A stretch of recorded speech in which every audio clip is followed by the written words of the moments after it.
কোন পড়াশুনো? কোন পড়াশুনো? বাদ দাও এসব, গ্রাজুয়েশন বাদ দাও, এদের কিছু হবে না। গ্রাজুয়েশন করবার পরে কি হবে? কিছু হবে না। বেসিক ইঞ্জিনিয়ারিং, বেসিক আইটিআই, এই পড়াশোনা করবার পরে ফিউচার কি? কিছু নেই। কেন এটা বলছি? কেন? কারণ যারা আজকের দিনে ইউপিএসসি যারা এক্সাম কোয়ালিফাই করছে তাদের অবস্থা কি, কন্ডিশন কি? তাদের সংশয় মার্ক জীবনে হাই কোয়ালিফাইড 16 ঘন্টা পড়াশোনা করে তারপরেও জীবনে একটা ক্র্যাক করতে পারছে না। চলে যাও ল। আমি তো ল যারা পড়াশোনা করে তাদের পেছনের বইগুলো দেখে হার্ট অ্যাটাক। তাহলে ল যারা পড়াশোনা করছে তাদের জায়গা কোথায়? তাদের একটা ফিউচার দেখে নাও। আরে ভাই গুগল করে নাও, দেখে নাও কত লয়ার আছে যারা আজকে জীবনে কেরিয়ারটা পাচ্ছে না। কত ডক্টর আছে যারা ডক্টর, ভেবে দেখো ডক্টর কত টাফেস্ট। একদিন কথা হচ্ছে, যাদের ব্লাড আলোচনা হচ্ছে, রক্ত দেখলে ভয় পেয়ে যায়। রক্ত দেখলে ভয় পেয়ে যায়। তাহলে ভাবে একটা ডক্টর সার্জারি করছে যেখানে হার্ট পাম্প করছে,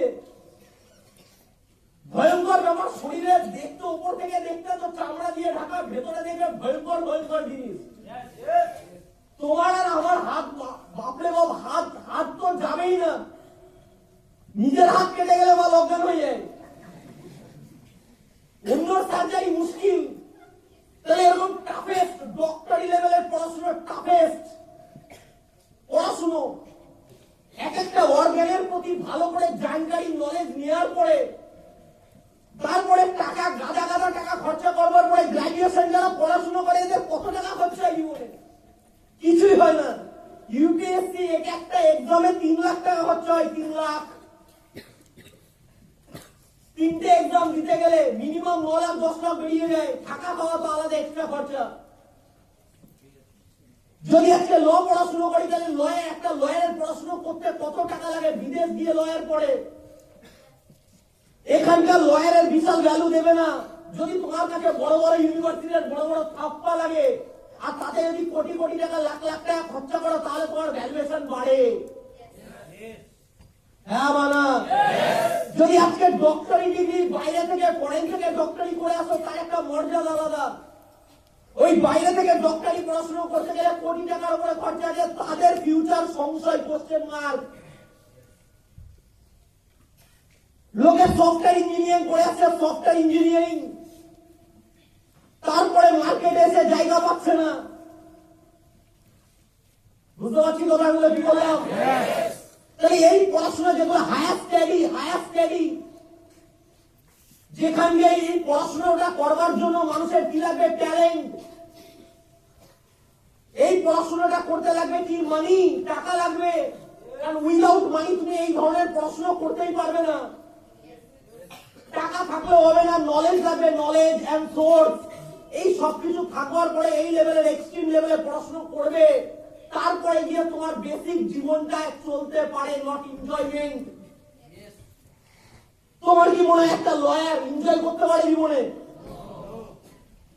কেসের পেছনে সময় দিতে দিতে দিতে দিতে ব্রেন ভেঙে যাচ্ছে। যাকে বাঁচাতে হবে সে ক্রিমিনাল। যদি বাঁচাতে না পারি, ওই দিন ওর দাদা বলেছে, তারা যদি বাঁচাতে না পারিস আমার ভাইকে, তুই বেঁচে ফিরবি না। কি ভয়ানক সংকট। সিনেমাগুলো দেখে নেবে, কিছু কিছু বলিউড সিনেমা আছে, দেখে নেবে লয়ারদের উপরে কিরকম প্রেশার, দেন ডক্টরের কি প্রেশার। ফ্যামিলি লোকজন কান্নাকাটি করছে, আশ্বাস দিয়েছে ঠিক আছে হয়ে যাবে, কিছু করতে না পারলে কি প্রেশার, বাঁচাতে পারবেন একটা জীবন। ভুল করে এদিক থেকে ওদিক ছুরি চলে গেলে ওর জীবন তো শেষ, সাথে এর জীবনে কেরিয়ার পুরো ইন্টার লাইফ শেষ।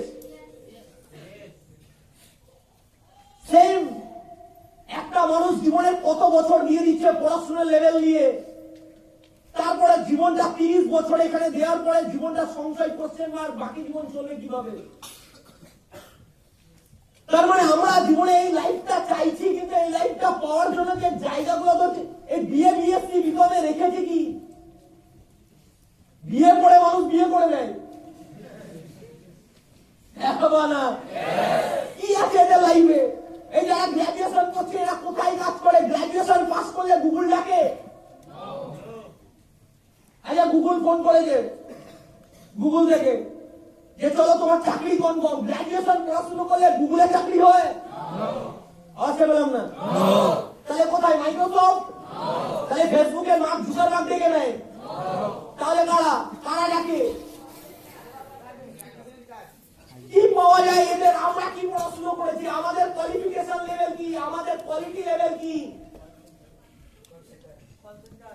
আরে একটা মানুষ ভাবে না যে আমাদের লাইফের আছে কি, পাবো কি? হাসি আসবে না জীবনে যদি ফিল করতে পারি না? হাসি আসবে না জীবনে যদি ফিল করতে পারি না? ওই যে কষ্টের কথাগুলো বলছিল, পেইন গুলোর কথা বলছিল। কালকে আমি একটা ট্রেনিং হলে এসেছিলাম, ট্রেনিং হলে দাঁড়িয়ে ওই ছেলেটা যখন ওর কথাগুলো বলছিল, দুঃখের কষ্টের কথাগুলো বলছিল, কিছু মানুষ আছে যারা একটা দুটো ক্যান্ডিডেট যারা ওখানে দাঁত কেলাচ্ছিল, হাসছিল। আমি শুধু ভাবি জীবনে অপশন নেই, হাসে কি করে? সিরিয়াসনেসটা আসে না কিভাবে? জীবনটা যদি একটুখানি দেখি, একটুখানি কাছ থেকে দেখি যে জীবনে নেই, কিছু নেই, খালি মাল নেই। পড়াশোনা আমরা করেছি গ্রাজুয়েশন লেভেল, বেসিক এডুকেশন ভুলে গেছি, বেসিক এডুকেশন মাথায় নেই। এখন যারা হিস্ট্রিতে অনার্স থাকে তাদের কাছে হিস্ট্রি 10খানা কোশ্চেন করলে মাল বলতে পারবে না। জিওগ্রাফি নিয়ে নাকি পড়াশোনা অনার্স, জিওগ্রাফি অনার্স বলতে পারবে না। আরে এত বড় দুনিয়া কি করে জানকারি লাগবে? এত কিছু, এত হিস্ট্রি কি করে জানকারি রাখবো? তারপরে জীবনের সংসার এটা নিয়ে কি হবে? এই পড়াশোনা নিয়ে আলটিমেট যাবোটা কোথায়? কাদের পড়াবো? টিউশন, পরীক্ষা দেবে টিউশন, এবং যাদেরকে টিউশন পড়াচ্ছি এদেরকে জানকারিটা দিয়ে এদের হবেটা কি? আমরা তো পড়াচ্ছি, ঠিক আছে, অসুবিধা নেই, আমাদের পেটের জ্বালায় আমরা পড়াচ্ছি, কিন্তু প্রশ্ন যারা পড়ছে তাদের ভবিষ্যৎ কি? তাদের ভবিষ্যতের কথা কেউ ভাবে? আওয়াজটা পেলাম না। তার মানে আমাদের লেভেল কি?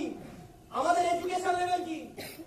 বাদ দাও, আমরা যদি একটুখানি, আমি কারো কাছে পার্সোনালি জিজ্ঞাসা করছিলাম তার কোয়ালিফিকেশনের মার্ক কত?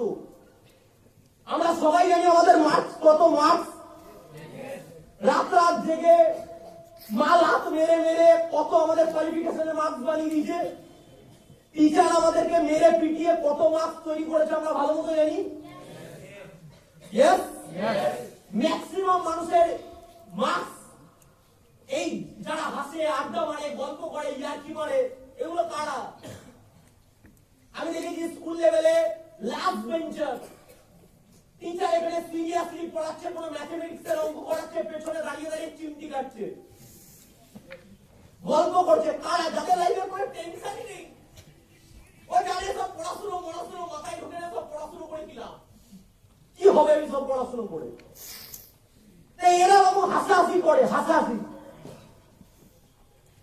ওরা রকম আড্ডা মারে, গল্প করে, ওদের মানাই চলো, ওদের লাইফের কোনো ড্রিম নেই, ওদের লাইফে কিছু করার নেই। কিন্তু যদি আমরা বুঝতাম না, আমি অনেক আড্ডা মেরেছি, গল্প করেছি, স্কুলে গল্প করেছি, মারামারি করেছি, আড্ডা মেরেছি, সবকিছু করেছি।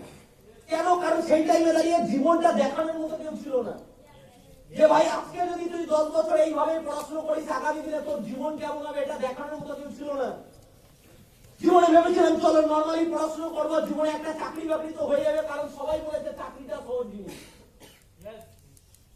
কারণ যারা আজকে দিনে চাকরি করতে যায় না তারাও জানে না মার্কেটে কত লোক ট্রাই করছে এবং তার মধ্যে কতজন সিলেক্ট হচ্ছে, কোন নলেজ নেই, জানি না। তুমি যদি চাকরি করতে যাচ্ছে তাকে জিজ্ঞাসা করো, আচ্ছা কত মানুষ পরীক্ষা দিচ্ছে, তার কাছে জানতে চাও, তুমি দেখতে পারবে সে জানি না কত মানুষ পরীক্ষা দিচ্ছে, তার মধ্যে কত মানুষ চান্স পাবে, কোনো নলেজ নেই। কারণ এই জিনিসগুলো তাদেরকে কোনোদিন জানকারি দেওয়া হয়নি। তাদেরকে বলেছে একটাই জিনিস, যে খাটবে তার হবে। গ্রামে একটা প্রচলন আছে, যে খাটবে তার হবে, যে খাটবে তার হবে। একজনকে নিয়ে 1000 মানুষকে মোটিভেট করছে, একজন পেয়েছে কেউ চাকরি, হাজার মানুষকে মোটিভেট করছে। হ্যাঁ বা না? তাহলে ভেবে দেখো, আজকে আমরা যে নর্মাল এডুকেশন নিয়ে দিই, সেই নর্মাল এডুকেশন আমাদের ভবিষ্যৎ কি, আমরা কি বানাতে পারবো? আমরা যদি একটা ভালো জীবন পেতে চাই, বেসিক লেভেলের ভালো জীবন, আমরা এখানে যারা যারা বসে আছি কতজন আছি যারা জীবনটা ফালতু ভাবে কাটাতে চাই? কারো কাছে জিজ্ঞাসা করবে, কেউ বলবে না যে আমার জীবনে আমি এমন ভাবে পাতি ভাবে জীবন কাটাতে চাই। বলতেই পারবে না যে আমি ট্রেনের ধাক্কা খেতে চাই, ট্রেনের ধাক্কা ভালো লাগে, কেউ বলবে না। বাসের ধাক্কা, বাসে উঠতে চাও, ভালো লাগে না। গরমের মধ্যে তুমি বেরোতে তোমার ভালো লাগে, কেউ বলতে পারবে না। হ্যাঁ মানে অফিসের সামনে দাঁড়িয়ে আছো 2-4 ঘন্টা, এটা বলতে কেউ ভালো লাগবে না, কারণ বলবে না ভালো লাগে না। ভালো লাগে কোনগুলো জানতে হবে, ভালো লাগে কোনগুলো। গাড়ি চড়তে ভালো লাগে। আমার মনে আছে কারোর যদি গ্রামে বিয়ে হতো, বিয়ে এই কারণে মজা লাগতো, খেতে পারতাম, আর দ্বিতীয় জিনিস গাড়ি চড়তে পারবো। এটা মজাদার বিষয়, গাড়ি চড়তে পারবো। যদি বরের সাথে যেতে পারি তো ভালো, কারণ যদি বরের সাথে না যেতে পারি তাহলে বাসে ঢুকিয়ে দেবে, আলু কুমড়ো তোলা মতো। আর যদি না হয় তাহলে বরের সাথে যেতে পারলে তাহলে একটা গাড়ি করে যেতে পারবে। গাড়ি চড়ার শখ এখানে কার নেই? সবার আছে। যে আমরা জীবনে একটা গাড়ি চড়তে চাই, আমরা জীবনে একটা ভালো বাড়ি করতে চাই, আমার মায়ের জীবনে অর্নামেন্টস কিনতে চাই, জীবনে যা চাওয়া পাওয়া যায় সেই জিনিসগুলো পূরণ করতে চাই।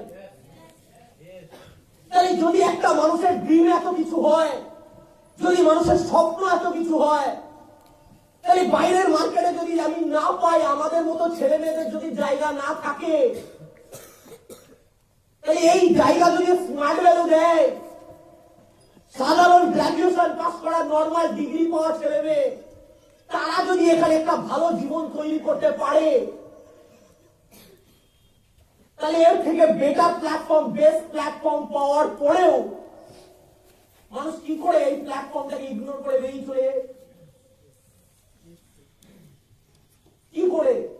যদি তাহলে এই চাওয়া পাওয়া গুলো সত্যি ছিল না। যদি এই ভালো একটা লাইফ জীবন চাই, ভালো জীবন যদি আমি চাই, তাহলে চাইলে লড়তে হয়। আর যদি না চাই, ওই ভণ্ডামি না চাই, তাহলে আমরা যেমন জীবন আছে তেমন নিয়েই সুখে থাকতে চাই। হ্যাঁ বানা? আচ্ছা বলতে পারছি না? আচ্ছা নাম কি ম্যাম আপনার? পা তুলে বসে আছেন চেয়ারে, কি নাম? আপনাকে বলছি। ওকে, একটু ভদ্রভাবে বসবেন, নাহলে দাঁড়িয়ে যাবেন। ভালো না লাগলে চলে যেতে পারেন, অসুবিধা নেই। কেউ আপনাকে এখানে রাখেনি, আর কেউ বাধ্যতামূলক আপনাকে বলেনি এখানে আপনার থাকতে হবে। যদি ভালো লাগে চলে যাবেন, পাশের জন আছে, পাশের জনকেও নিয়ে যাবেন, কোনো অসুবিধা নেই। বুঝতে পারলেন? আর এখানে আমরা যারা যারা আছি তারা আমরা এখানে কিছু দিচ্ছি না, আমরা পাচ্ছি। পাওয়াটা পাওয়ার মতো নিতে হয়। তাহলে আমার কথা আমরা বুঝতে পারছি না? Anyone ready? তাহলে যদি আমরা সত্যিকারে এই লাইফটা চাই,